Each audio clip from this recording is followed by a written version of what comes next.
जैसा कि आप लोगों को पता है कि जो लेखपाल की वैकेंसी है वो आ चुकी है। लेखपाल की वैकेंसी कितनी है? 8085 जो वैकेंसी है वो लेखपाल की प्रेजेंट टाइम में आ चुकी है। और काफी लोगों का डर है कि जो पीईटी का जो मैंने एग्जाम दिया है, पैट का एग्जाम दिया है, जो फर्स्ट एलिजिबिलिटी टेस्ट होता है, तो क्या उस एग्जाम में हमारे कितने नंबर होने चाहिए, इसकी क्या अहर्ता रहने वाली है, या उसका जो परसेंटाइल वगैरह है ये क्या रहने वाला है। तो इसके बारे में मैं यहाँ पे कंप्लीट डिटेल बताने वाला हूँ कि आखिर कौन व्यक्ति इसमें, कौन बच्चा जो है वो फॉर्म भर सकता है, कौन इसमें फॉर्म नहीं भर सकता है। क्योंकि काफी लोगों के मन में ये डाउट चल रहा है कि हमारे 30% या हमारे 40% हमारे मार्क्स बन रहे हैं, या हमारे 40 नंबर आ रहे हैं, या हमारे 10 नंबर आ रहे हैं, या हमने एग्जाम दिया ही नहीं है, तो क्या हम लेखपाल की जो वैकेंसी आई है तो लेखपाल में क्या हम फॉर्म भर सकते हैं। तो इन चीजों के, इन सवालों के जवाब आपको जरूर मिलेंगे। तो सबसे पहले बात कर लेते हैं कि जो पैट की जो जिसने पैट दिया था, जिसने पैट दिया था वो फॉर्म भरेगा, या जिसने पैट नहीं दिया था वो फॉर्म भरेगा, ये दोनों फॉर्म भर लेंगे,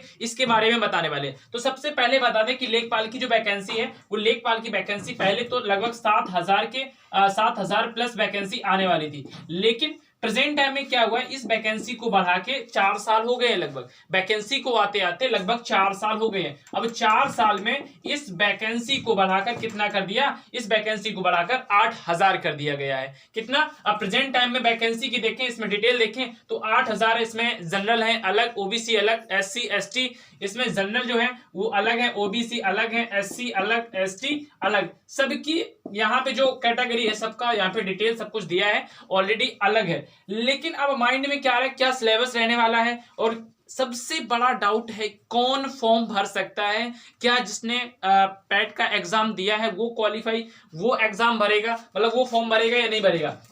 तो परसेंटाइल की बात कर लें, तो परसेंटाइल की बात करें, वहां पे आप देखोगे तो मैं यहाँ पे सामने एक जो इमेज है वो लगा दूंगा, तो वहां पे उसको भी पढ़ लेना। लेकिन मैं आपको डिटेल में समझाने की कोशिश कर रहा हूं। देखो, सबसे पहला बात, आप लेखपाल में कौन कौन फॉर्म भर सकता है, लेखपाल में फॉर्म आखिर कौन भर सकता है। तो लेखपाल में फॉर्म वही बच्चे भर पाएंगे, लेखपाल की वैकेंसी जो आई है 8085 पद, वो केवल वही बच्चे फॉर्म भर पाएंगे जिनके पास पैट में बैठे थे, या पैट का जिन्होंने एग्जाम दिया था, जिनके पास स्कोर कोड है, जिनके पास स्कोर, जो स्कोर मिला था सरकार की तरफ से, स्कोर कार्ड है, वही लेखपाल की वैकेंसी में या लेखपाल का फॉर्म भर सकते हैं। तो मैं तो यही कहूंगा कि जिसने भी एग्जाम दिया है उसके नंबर 20 हो, या 20% हो, या 30% हो, या 23% हो, या 30% हो, कितने भी नंबर हो, आपको घबराना नहीं है। क्योंकि यहाँ पे सरकार ने कोई भी बात नहीं की है, यहाँ पे कुछ भी नहीं कहा है कि जिसके 50% है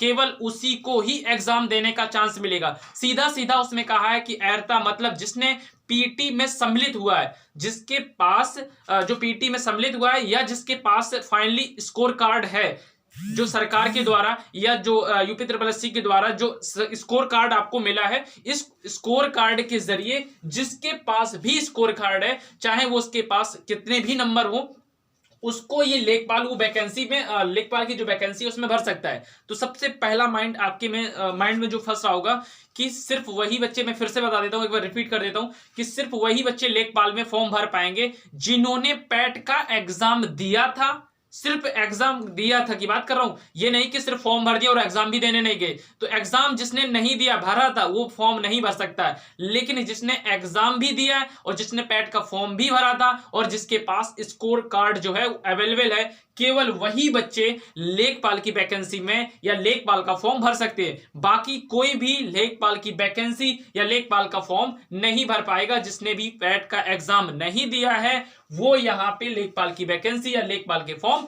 नहीं भर पाएगा। तो सबसे पहला माइंड आपके कंप्लीट हो चुका। उसके बाद बात करते हैं कि क्या अहर्ता होनी चाहिए, क्या योग्यता। 18 से 40 तक आप फॉर्म भर सकते हैं, इतना तो आपको पता है। लेकिन इसमें पहले ट्रिपल सी मांगता था, लेकिन प्रेजेंट टाइम में ट्रिपल सी भी नहीं है, ट्रिपल सी को भी हटा दिया गया है। और माइंड में एक चल रहा था कि पैट पैट पैट मतलब कितने परसेंटाइल होना चाहिए, 50 परसेंटाइल होना चाहिए, 60, 70, 50, मतलब कितना भी पूछ रहा था। तो हमें लगता है जहां तक सबको चांस दिया जाएगा, हमें लगता है जहां तक कि सबको चांस दिया जाएगा, क्योंकि ये पहली बार आया, जबकि वैकेंसी आज के 4 साल पहले आने वाली थी, लेकिन प्रेजेंट टाइम में वैकेंसी आई। इसी वजह से क्या होगा कि वैकेंसी अभी आई है और आनी 4 साल पहले थी, तो जिसने भी पैट का एग्जाम दिया है उसको 100% कहीं ना कहीं उसको फॉर्म भरने का चांस मिलेगा या एग्जाम देने का चांस मिलेगा, मुझे जहां तक लगता है। और उसके बाद बात करें तो लगभग 30% के अप्रोक्स में मान लें, क्योंकि पासिंग मार्क होता है, जैसे कि आपके यूपी टेट होता है,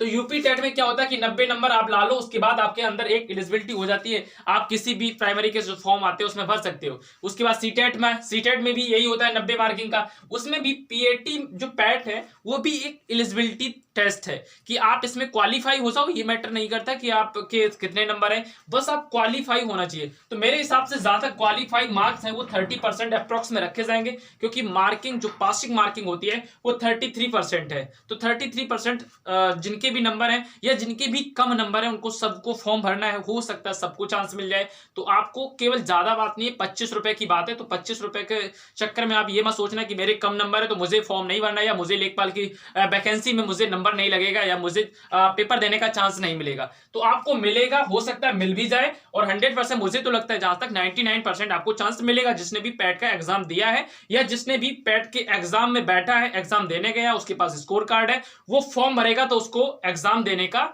मौका जरूर मिलेगा। तो ये अभी हाल फिलहाल में अभी जो नोटिफिकेशन आया उसके हिसाब से मैं बता रहा हूं कि लेखपाल की जो वैकेंसी आई है, तो सभी लोग जाइए, 7 तारीख से जो लिंक है वो एक्टिवेट हो जाएगी, तो सभी लोग इस जनवरी का लास्ट डेट तक आप भर दीजिए फॉर्म को, और अपनी जो स्टडी है वो आप स्टार्ट कर दीजिए। और इसी चैनल पर मैं और हमारे सर जो हैं, 2-3 लोग सर हैं, मेरे सर हैं, वो भी आपको यहाँ पर इसी चैनल पर पढ़ाने वाले हैं। तो जाइए और ज्यादा से ज्यादा लोगों को बताइए कि जिसके पास भी पैट का एग्जाम है वो हो सकता है कि सोच रहा हो कि उसके 20 नंबर आए हैं या 25 नंबर आए हैं तो मुझे नहीं बनना, उसको भी बताना है कि भाई 20 नंबर वाले घबराओ मत, आपका भी नंबर लगेगा, आपको भी एग्जाम देने का मौका मिलेगा। उसको भी बताओ, ज्यादा से ज्यादा लोगों के पास वीडियो को शेयर करो और वीडियो को लाइक करो। Thank you, all the best.